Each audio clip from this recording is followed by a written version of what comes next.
ผมอยากจะย้ำอีกหนึ่งครั้งว่าห่วงเวลาที่สำคัญที่สุดของพ่อแม่พี่น้องประชาชนไทยในการเลือกตั้งครั้งนี้ก็คือการเลือกตั้งในวันที่8 กุมภาพันธ์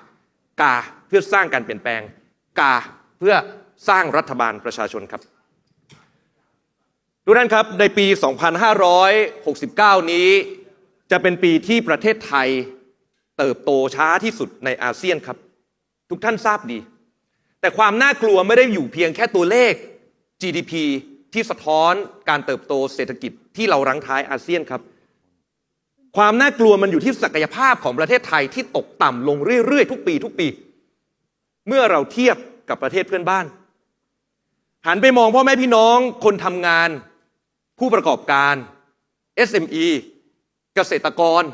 พ่อค้าแม่ขายที่ผมไปเจอมาด้วยตัวเองตอนลงพื้นที่ในตลาดครับทุกคนประสบปัญหาแบบเดียวกันคือเงินหดหายออกไปจากกระเป๋าตัวเองเงินในประเทศไหลออกทุกวันครับแต่เงินเทากำลังไหลทะลักเข้ามาในประเทศทุกท่านครับวันนี้ที่เรากำลังจะแพ้ประเทศเพื่อนบ้านผมยืนยันครับเราไม่ได้แพ้เพราะคนไทยไม่เก่งแต่เพราะระบบสีเทาๆที่อยู่ในประเทศไทยนี่แหละครับที่วันนี้คนที่อยู่ในประเทศนี้แข่งกันที่ตรงไหนแข่งกันตรงที่ใครมีสีใครมีเส้นใครมีสวยคนนั้นคือผู้ชนะ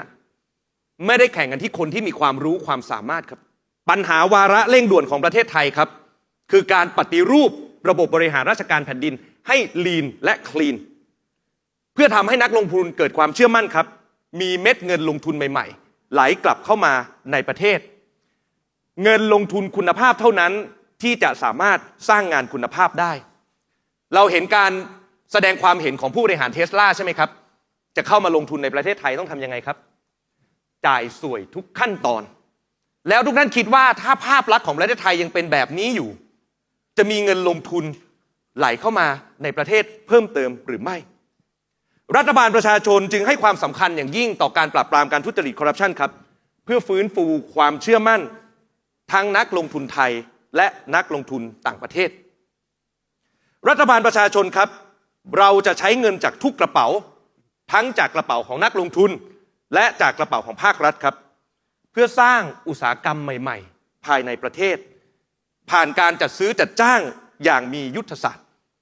เพื่อเปลี่ยนปัญหาในประเทศเราครับให้กลายเป็นอุตสาหกรรมใหม่ในอนาคตผมยกตัวอย่างง่ายๆเพียงแค่ตัวอย่างเดียวนะครับที่จะขอลงรายละเอียดการพัฒนาอุตสาหกรรมเครื่องมือแพทย์เพื่อให้สอดรับกับสังคมสูงวัยครับโดยการใช้การจัดซื้อจัดจ้างในระบบสาธารณสุขของรัฐเราเนี่ยแหละครับมาดูแลผู้สูงอายุผู้ป่วยติดเตียงผ่านอุปกรณ์เทเลเมดิซีนซึ่งประเทศไทยเรามีจุดแข็งครับและสามารถแข่งขันกับตลาดโลกได้นี่คือแก่นวิธีคิดครับ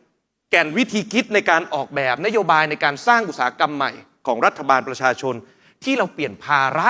เป็นพลังเรายังมีโอกาสอะไรอีกครับการสร้างอุตสาหกรรมป้องกันประเทศรองรับกับภัยความมั่นคงใหม่ใช่ไหมครับเรายังมีโอกาสในการเข้าสู่อุตสาหกรรมเซมิคอนดักเตอร์ครับเรายังมีจุดแข็งในการยกระดับตัวเองไปเป็นเกษตรสมัยใหม่เรายังสามารถ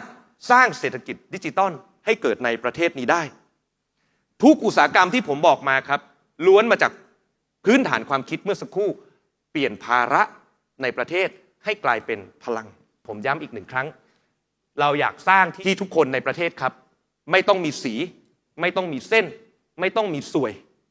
พวกเขาก็สามารถเติบโตได้บนลำแข้งของทุกเขาเองผมอยากกลับมาย้ำวิสัยทัศน์ที่ผมเปิดไปเมื่อตอนต้นครับโจทย์การเลือกตั้งของพ่อแม่พี่น้องประชาชนในวันที่8 กุมภาพันธ์นี้ไม่ใช่แค่การเลือกจะให้พรรคการเมืองใดพรรคการเมืองหนึ่งชนะการเลือกตั้งและเข้ามาเป็นรัฐบาลโจทย์ของประชาชนทุกคนคือการตั้งรัฐบาลประชาชน